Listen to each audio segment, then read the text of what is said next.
Hello, friends. We have such a project ready. Now I want to show you what documents we can receive and how we will work with these documents, what we can do with them. So how do we do this? So we click on the button, click on Save, just like this.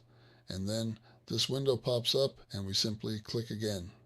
Basically, when it is sent, the work is processed as expected. We usually receive it simply by email, as usual. So let's go to our email and to the website. Here is such a document, and this is an Excel file. This particular one is for hardware, and this one here is for parts, meaning the ones that are made from panels. And here we have this file, which is a zip file. A zip file is a compressed folder that can hold several files or folders inside it. Now, we are going to move this zip file to the desktop so it will be easier for us to find and use it in the next steps. Just like that, and with a simple motion, everything changed. And let's see what we've got here. This particular one, if we right click on it. And now we simply click right here. And we'll get the folder now. Here's the folder. It's better to work with the DAX folder than to open the zip directly. And what do we have?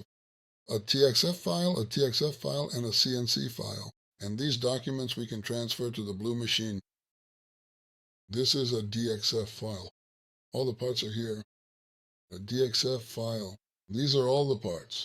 And how can we find these parts?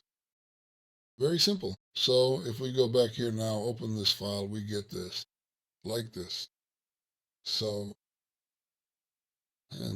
we have this main document where all the parts are listed. In the Excel file where we get absolutely all the parts, we can find a specific part here. Let's take this part.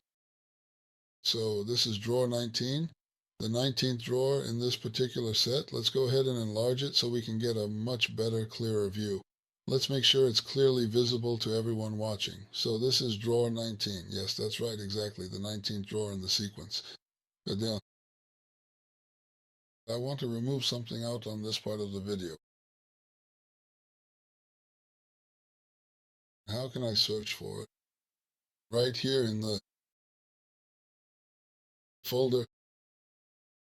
How can we do this? I take this barcode, and as you can see, it says 14 here, but we do not touch 14. We only copy this part.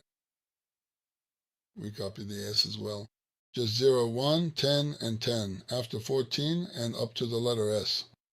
So we make copies of the files, then go into the folders where we have the DXF files. There is a search function available here, so we paste the file name or the relevant information into the search bar right here.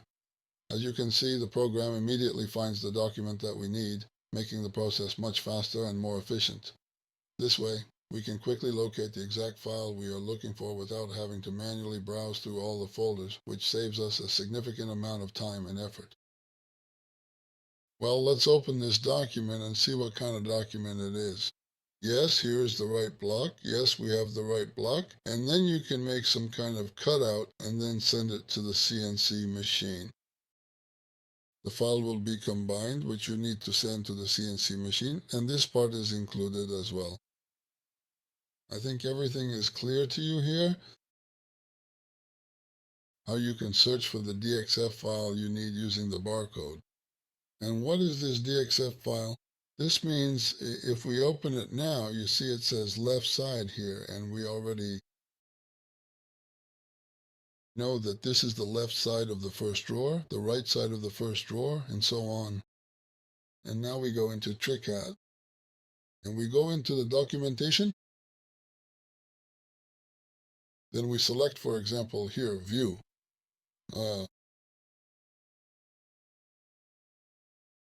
Print,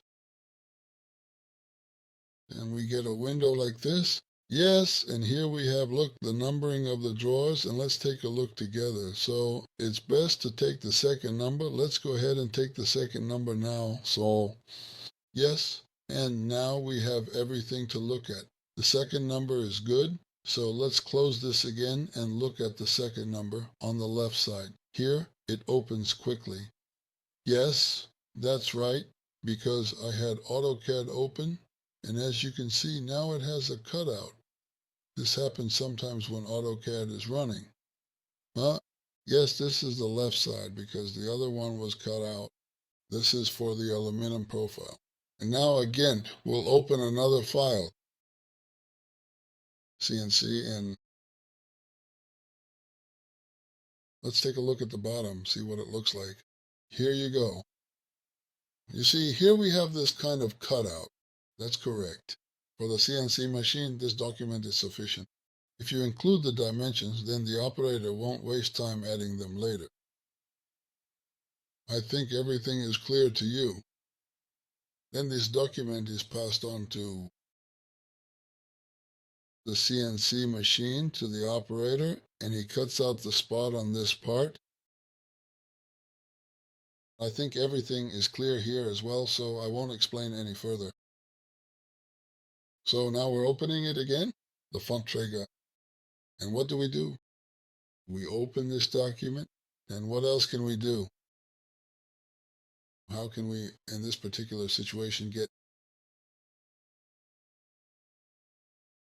What other documents are there? If we right-click yes, just like that, and go to export, what do we have here? Export to SketchUp, export to 3ds. So if we click now, let's take a moment to look at these options carefully. Yes, if you have it, then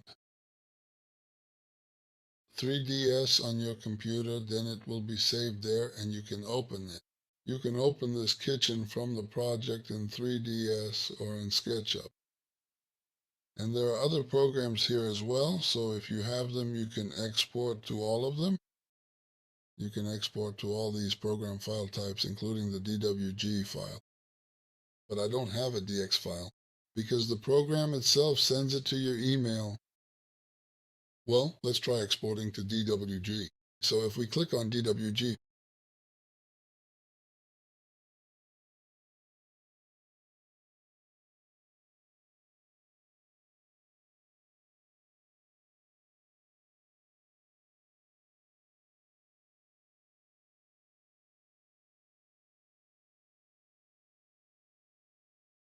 and in this way we can now simply open our DWG file.